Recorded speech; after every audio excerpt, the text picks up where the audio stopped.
Hey everyone, Mrs. Gershon here. We're looking at our list for sort 36 this week.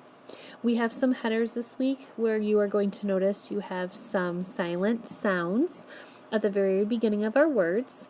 The first one is pretty obvious, probably one that you have seen many of times since you've started kindergarten. The beginning blend of KN, like in the word know, as in I know my name, something you know in your brain. KNOW, where the K does not say its own name. We're also looking at WR, where the first sound you hear is the R sound instead of the W sound. And this one might be new to some of us, a little less familiar. GN, which the G would be silent and you would only hear the N sound. You're going to notice that as I go through this week and read the words to you. So let's take a look at our first column. We have knife, wrap, known, gnaw, knob, wrong, kneel, wreath. Second column, right, knack, wrist, ring, knit, night, knelt, and ring. In our last column, we have gnat, wreck, knot, wrap, wren, need, knee, and gnome. Now I'm going to point out some of the words this week. Obviously the sorting isn't going to be that difficult because you're starting with KN, WR, or GN. Some of the words you might not be familiar with. So as I'm going through here, they did put a homophone in. We have the word wrap and the word wrap again over here in the third column. So we have two wraps. The one with the WR meaning to actually use paper to put around a box for a gift, to wrap it, or to wrap yourself up in a blanket. The other wrap in the first column is a type of song, singing a rap song.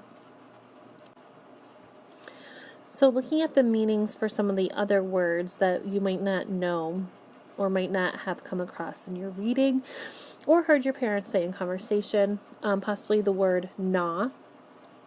Here in the first column, that means to chew over and over and over again. So the baby gnaws on the pacifier. Also, we have the word in our second column. Let's see here. Ring. Oh, we have two rings. Let's circle those. Two rings. Okay.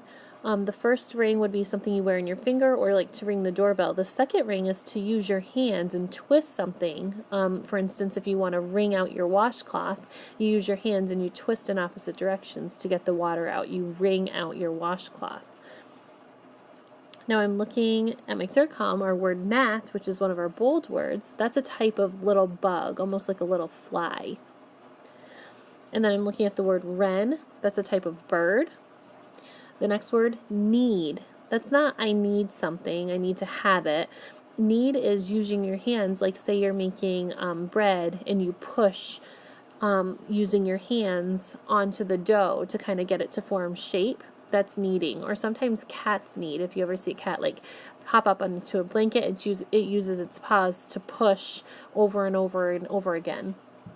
And then our last word is gnome. That's almost like I don't want to say a troll, but an object that looks like a person that has a big beard and a really tall pointy hat. A lot of times people have gnomes in their backyard or in their gardens.